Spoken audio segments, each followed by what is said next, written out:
വ്യക്തിയുമായിട്ടുള്ള ungodly soul tie, വ്യക്തിയും സ്ഥലവുമായിട്ടുള്ള ungodly soul tie, വ്യക്തിയും സംഭവമായിട്ടുള്ള ungodly soul tie, വ്യക്തിയും വസ്തുവുമായിട്ടുള്ള അൺഗോഡ്ലി സോൾട്ടായി, വ്യക്തിയും സംഗീതവുമായിട്ടുള്ള അൺഗോഡ്ലി സോൾട്ടായി, വ്യക്തിയും ഏതെങ്കിലും ഒരു വ്യക്തിയെ ഹീറോ ആക്കുന്നതിലൂടെയും വന്നിട്ടുള്ള അൺഗോഡ്ലി സോൾട്ടായി, ഏതെങ്കിലും ഒരു ചലച്ചിത്രത്തെ വലുതാക്കുന്നതിലൂടെ വന്നിരിക്കുന്ന അൺഗോഡ്ലി സോൾട്ടായി, ലൈംഗിക ബന്ധത്തിലൂടെ വന്നിരിക്കുന്ന അൺഗോഡ്ലി സോൾട്ടായി, പ്രേമബന്ധത്തിലൂടെ വന്നിരിക്കുന്ന അൺഗോഡ്ലി സോൾട്ടായിസ്. ഇങ്ങനെയുള്ള അൺഗോഡ്ലി സോൾട്ടായിസിനെ ബ്രേക്ക് ചെയ്യുവാൻ ആദ്യമായിട്ട് മാനസാന്തരപ്പെടുവാൻ തയ്യാറാകണം.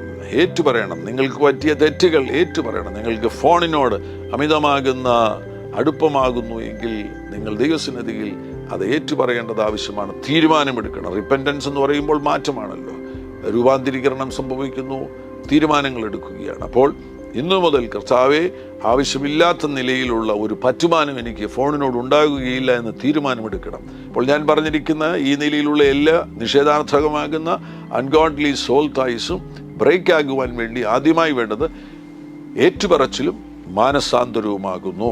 അവിടെ ആരോടെങ്കിലും ക്ഷമിക്കുവാനുണ്ടെങ്കിൽ ക്ഷമിക്കുവാൻ തയ്യാറാകണം. ചിലതിനെ നിങ്ങൾ തിരസ്കരിക്കുവാനുണ്ടെങ്കിൽ, റിനൗൺസ് ചെയ്യുവാനുണ്ടെങ്കിൽ നിങ്ങളതിനെ റിനൗൺസ് ചെയ്യുവാൻ തയ്യാറാകണം.